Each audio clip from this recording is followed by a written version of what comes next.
dog, and I don't usually do this, but I yelled out the window at him and said, "Do you always run at 3 in the morning?" Well, you're about to see the answer. I found this 54-year-old man who's been a fixture of the night in Nashville since the 1970s.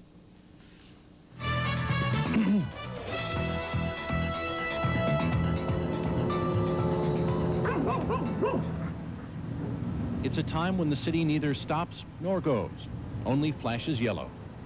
When the wind blows coldest. When sounds that would be buried in daylight come alive over the nighttime stillness. A time of day most men and beast would not claim as their own, except for a select few. Hey, 2 o'clock until 4 o'clock, that's my time.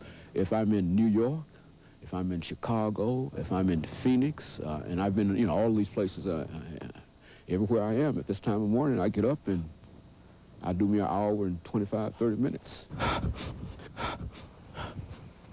Move on, dog. I've been running since about 1976. And I love to run at night because I'm the only one out here. I know nobody by name, but I know every truck and all the homeless folks and folks I yell at and wave at, and folks who are watching out for me, police, garbage folks, the news people, everybody. He's a fixture to people who work the night shift, as reliable as time itself. No, they see me, but they really don't know who I am. Every now and then, I'll talk to one person or something, but 90% of them don't know who I am. Have no idea. They only know they see me out here almost every morning, about the same time.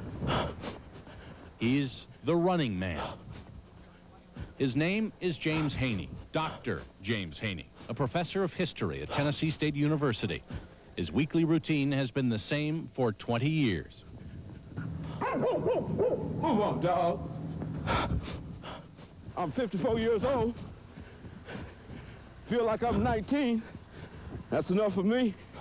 I go to bed at 10, get up at 2, go back at 4, 15, and back up at 6. You heard right. At about 2 in the morning, when most of us are snuggled up tight, James Haney and his dog Sandy get up from a sound sleep and run their route of 9.78 miles. He does it because he was once told this would be impossible. Back in 1975, my grandfather accidentally shot me in the leg with a .38 caliber pistol. Excuse me. And I was told that I would never be able to walk again unless I started to use the leg. And of course, as soon as I got out of the hospital, I started running around the yard here. And after a week of that in the yard, went down to the local high school. And after about 6 years of that, I decided to go downtown. You won't see him wearing headphones or taking his pulse. His shoes don't pump up. James Haney just runs. Down West End, past Vanderbilt. Morning. How you doing? Up and down the deserted streets of downtown Nashville. To the banks of the Cumberland River. Down to First. It's 9 7/8 of a mile down to the foot, all the way greeting and waving to people he's seen for nearly a third of his life. Well, man, how you doing this morning? Good, you? All right. James Haney does this 5 days a week. Same time, same route, same distance. I can't see any disadvantages in this at all. And this is what I do, and I love it. I'm not doing this with people. And if they think I'm crazy, well, I can appreciate that. I just believe in the human personality, and I believe that we can do anything that we want to do once we make up our minds to do it. It takes an hour and a half out of my day, and I think it's worth it.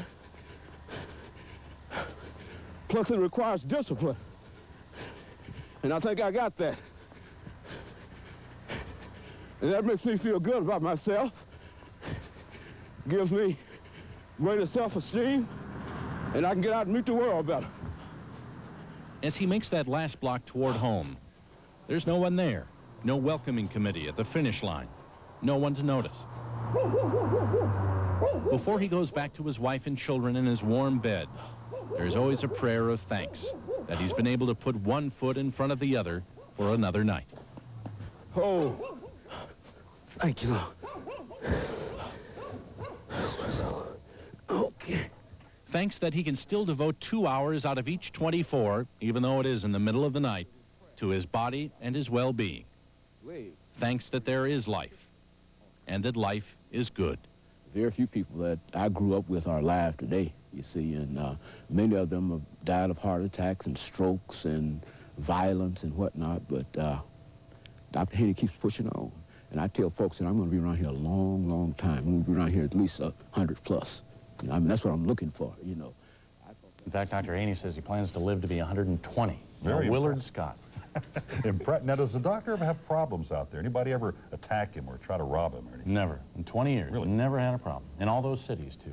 But he says the biggest threat is the cars, you know, coming out from the clubs late at night, so he doesn't run on Saturday. Yeah. Very impressive. I'm amazed he goes to bed, wakes up, and does this. Yeah, and he's refreshed. That's amazing. Goes back to bed. Demetria. Ahead on the scene at 6, they don't call him Mr. Fix-It for nothing.